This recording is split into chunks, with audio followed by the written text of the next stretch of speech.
So guys, it's here. The Guardians are about to face the Tigers in Game 1 of the ALDS, and I couldn't be more excited. This is going to be a different style of video. This is just going to be me rambling about this series and what I think the key X factors are for the Guardians to win. I'm also going to talk about Detroit. I'm going to talk about the Skubal situation, all of that. So make sure to stay tuned. But before I begin, I would really appreciate it if you would drop a like and subscribe, because your support truly does mean the world.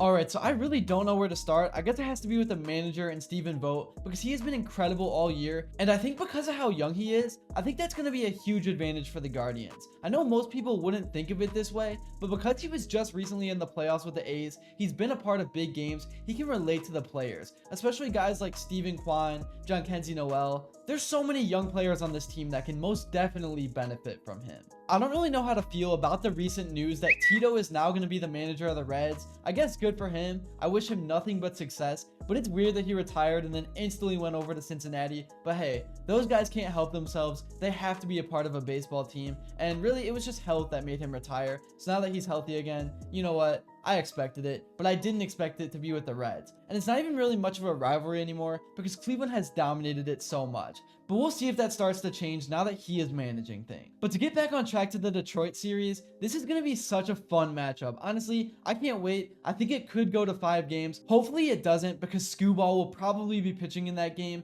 But we just need to worry about game 1. And to me, game 1 is the most important game of the series. Because with how Skubal is probably going to pitch games 2 and 5, if the Guards start out 0-1 and go into that game 2 against Skubal, man, that's not going to be a good situation to be in. So take care of business tomorrow. That is the most important thing on the agenda right now. In terms of the lineups with the position players, I think the Guards are much more talented 1 through 9, especially at the top. The Tigers don't have a Steven Kwan, they don't have a Jose Ramirez, they don't have a Josh Naylor. So I think the star power and the experience at the top really could be a huge advantage in this series for the Guards, and Jose Ramirez needs to show up. He's clutch, but honestly, numbers wise, he hasn't been as good in the postseason as he has been in the regular season, and I think it's time for that to change. This is his year, this is his moment. But one question mark for the Guardians that so many people are talking about is the starting rotation. It's going to be interesting to see how things go down. It looks like initially the playoff roster is going to be Tanner Beebe, Alex Cobb, Matthew Boyd, and Gavin Williams. I would love to see Ben Lively in there. I think he's earned a spot. He's been consistent all year, but his last few starts have not been good. So it wouldn't be surprising to me if he doesn't make it. This is just such a weird postseason, man. Like,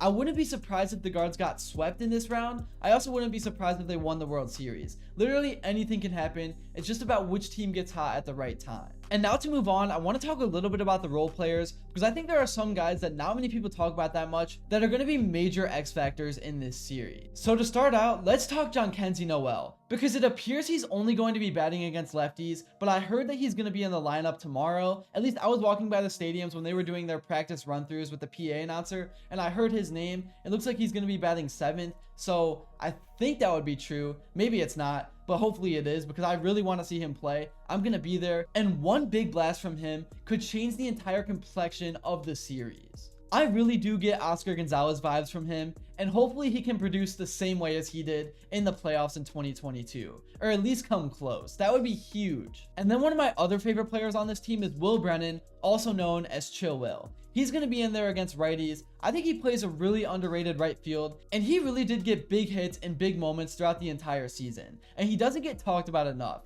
He's one of those role players that every good team has, that bats about 250, stays under the radar, but just gets things done. And then to go back to pitching, but move on from the starting lineup, we got to talk about this bullpen, because they are the reason this team really has a chance to make it to the World Series, or at least that's what I would think. If Cleveland can get to around the 5th or 6th inning with a lead, it's pretty much going to be lights out from there. You got Cade Smith, you got Tim Herron, you got Hunter Gaddis, you got Emmanuel Clase. All 4 of those guys, I fully trust to go in the game and shut things down for an inning. Like, when you think back to the 2016 team and that World Series run, there was Miller time, and then there was Cody Allen, but this team has 4 guys. That team only had 2. So it's definitely going to be interesting to see how things play out. And I also think the Guards have a little bit more competent of a lineup 1 through 9. I don't really like their 7, 8, 9, but I think 1 through 6, there is a lot more pop. I know that's definitely debatable, because there was Carlos Santana, there was Lindor, Jose was young, he was up and coming. There was a lot of guys, but personally, with Noel, with Jose, with Naylor, this team has a lot of pop. I'm excited to see what they can do on the big stage. And then for the Tigers, as I was talking about earlier, the big X factor for them is Skubal. He's gonna go games 2 and 5, and like I said, if the guards drop game 1 tomorrow, then honestly, like, I'm not going to say they're screwed, but it's not going to be a good situation at all. Because then he's going to come in game 2, it's going to be tough to score on him, and you're going to make a guy like Matthew Boyd have to go in there and shut things down for 6 innings to give this team a chance. But yeah, it's definitely going to be interesting to see how things go down. Let me know in the comments below how you are feeling about this series. And man, the guards need to set the tone tomorrow. I'm going to be there. You guys need to be loud. It's going to be rocking at Progressive Field. And I mean, that's really all I got for this one. Thank you all so much if you made it to this point. Please drop a like and subscribe, and I will see you all later.